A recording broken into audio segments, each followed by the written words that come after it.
So then it is very simple. For standard, you have fixed G into fixed H. For unknown, you have fixed, you got the H from the experiment, and only unknown factor is, let's say, G2. So G2 equal to G1 into H1 by H2, and G1 H1 is the standard value. So if you put little bit of standard within the EPR cavity, what normally people do, this comes along with the instrument. Actually, one doesn't need to be worried, but nowadays it has been modified. So till few years back, people use this kind of situations. I'm telling you that. Oh, this is a long way.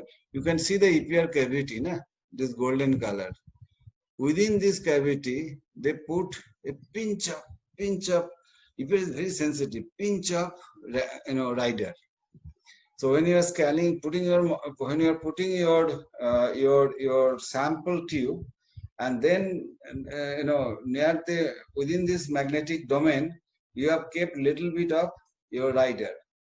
So the sample spectrum will come the way it has come for vanadium or any other case, and then the rider would also respond. And if the rider responds, say rider, I'm telling you, yeah. Say rider has come over here, somewhere here. You'll see a small peak over here, because rider, you have used a very small concentration deliberately, so that the signal won't be very high and it would mask the original signal of your unknown compound. You want to have a very small response, and that would appear over here. So from there also you can back calculate that this is the H for the rider. G already is known. And in this case, you only know the H, not the G, so you can back calculate, and that G could be shown, and the G is coming around very close to the radical value over here. Now, if you take another interesting molecule, this molecule has a lot of things to extend. Say V2O5, vanadium pentoxide. Vanadium pentoxide is not EPR active. Okay, because vanadium is the +5 state, here. So if +5 vanadium, V2 means 10 by 2, 5. Now if it is a 5, that means scandium, titanium, vanadium. So D3S2, so no unpaired electrons, so diameter. Vanadium 5 is a good candidate for vanadium NMR, multinuclear NMR, vanadium, beautiful candidate. But for EPR wise, what happens, if you look at the vanadium structure a little bit carefully, you will be saying there is a defect. And there you have V4 unit is there. But that content is not very large, smaller content. But smaller content is enough. I said, EPR is very, very sensitive. Unlike NMR, very sensitive instrument. So if you have V4, that means again the T1 configuration. But here what happened, there are two vanadiums. If you look at this structure carefully, two vanadium, they are in a very close proximity in the cubic. And then 2 into 2 into 7 by 2, so 15 lines. And you will be getting beautiful 15 lines. Okay, but here the good point is that, which I will talk a little bit later on at length, what you will be getting, 15 lines at the parallel region and 15 lines at the perpendicular region. So what is parallel, what is perpendicular? Essentially the magnetic field what we apply, you have noticed that in EPR that big magnets, big magnetic unit is used. So that means it applies the magnetic field, and that's why the MS or MI gets splitted. Now normally magnetic field what we put up instrumental convention wise, the magnetic field is parallel to the G axis.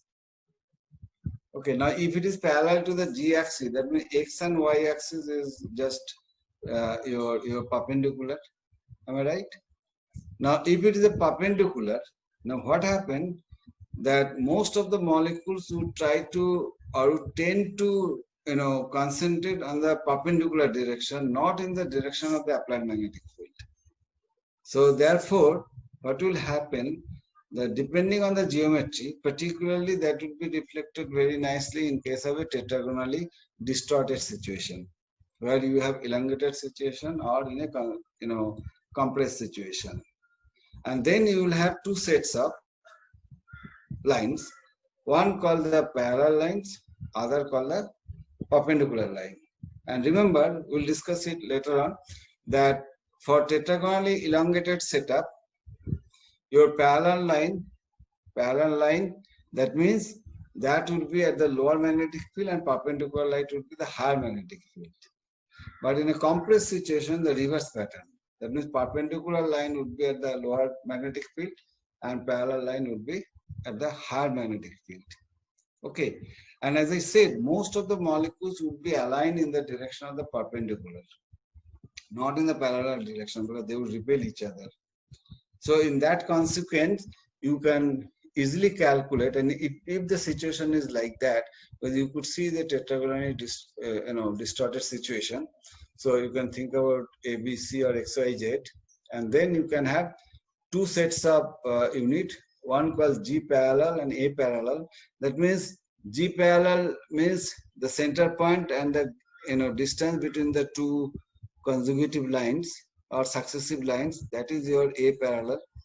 And for the perpendicular side, again, you have to consider the center field magnetic field position to calculate the G value, and correspondingly you would be getting A perpendicular. So what I'm trying to mean, for tetragonally distorted system, you have to always represent your spectral profile in terms of G parallel, G perpendicular, A parallel corresponding to G parallel, and A perpendicular corresponding to.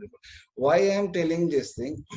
You see that in science, or in let us assume the science, what you do anywhere in the world, that remains same if the conditions are same, experimental conditions same. It cannot be, the Mumbai result would be different from Delhi result or Calcutta result or US results. Results would be same if the instrument is same and the conditions are same. Okay, so if today you have one standard vanadium 4 divanadium oxo system with a spectral profile of like this, and the G values and A values are such and such. Now tomorrow somebody somewhere in the world, they got one unknown compound and they check the EPR and they could see, they know that it's a vanadium, and they check that EPR profile is like this and the G values, A values are like this. And then they will go to the database and they will see that similar values are reported for one kind of structures somewhere in the literature. Then they could correlate. They need not to work very hard to figure it out or to show some light about their unknown compound if the data matching is there. So the data is very important. So one should not, your interpretation might be wrong.